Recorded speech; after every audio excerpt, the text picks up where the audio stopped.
ये सैमसंग का split AC और इस सैमसंग के स्प्लिट एसी को अगर आपको रिमोट से ऑपरेट करना नहीं आता है तो इस वीडियो के थ्रू बिल्कुल क्लियर होने वाला है। सबसे पहले देख सकते हैं ये रिमोट है हमारे पास, तो इस रिमोट को कैसे यूज़ करना होता है, किस तरह का फीचर्स होता है, भाई चलिए इसको जानते हैं वन बाय वन करके। नॉर्मली सबसे पहले हमारा ऑन ऑफ का बटन है। बहुत से लोगों को इस चीज़ का आइडिया है इस रिमोट के फीचर्स के बारे में, जिनको आइडिया नहीं है सारा फीचर्स बताने वाला हूँ। उसके बाद आता है मोड फीचर्स। पहले कूल मोड है, बेसिकली कूल मोड पर रखना चाहिए। उसके बाद ड्राई मोड है, बरसात के समय में जो होता है, ठीक है, बरसात के समय में ड्राई मोड में बिल्कुल इसको रख सकते हो। उसके अलावा इस बटन को प्रेस करेंगे तो हीट मोड आएगा। जो एसी हॉट एंड कूल रहेगा वो हीट मोड उसमें बहुत अच्छे तरीके से वर्क करेगा।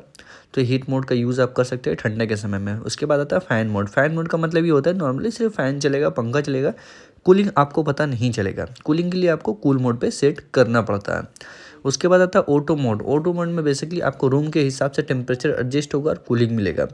उसके बाद आता है cool mode. Basically cool mode ज़्यादा बेस्ट होता है, जिसमें आप टेम्परेचर को बहुत आराम से कंट्रोल कर सकते हैं। उसके बाद जैसे कि स्टार्टिंग मैंने मतलब आपको बताया ड्राई मोड है, उसके बाद आपका हीट मोड है, उसके बाद आपका फ़ैन मोड है। इस तरह से आपका सारा मोड का ऑप्शन होता है। कूल मोड में बेसिकली रखना पड़ता है। इसके बाद हमारा आता है नेक्स्ट इको। इको का मतलब ये होता है अगर आप चाह रहे कि इलेक्ट्रिसिटी बिल सेव हो और मिनिमम कूलिंग मिले तो आप इको मोड को ऑन कर सकते हो, ठीक है। इको मोड भी काफ़ी बेस्ट होता है।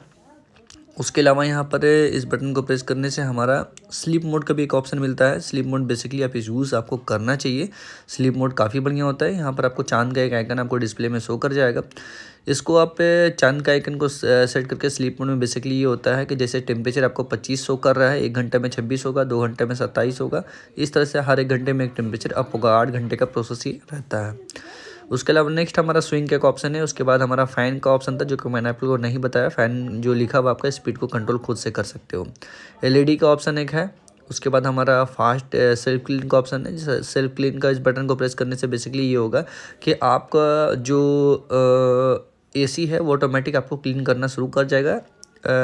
आइज़ बनेगा आपका इंडोर यूनिट के कूलिंग कॉइल में। उसके बाद वो मेल्ट होकर के सारा गंदगी को निकाल देगा। नेक्स्ट हमारा आता है यहाँ पर टाइमर ऑन और टाइमर ऑफ का ऑप्शन। ऑन ऑफ का मतलब बेसिकली होता है अगर टाइमर ऑन को आप 3 घंटा 4 घंटे में अपने अकॉर्डिंग में सेट कर दोगे और रिमोट से बंद कर दोगे तो आपको ऑटोमेटिक ऑन हो जाएगा। ऑफ का भी सिस्टम इसी तरह से है।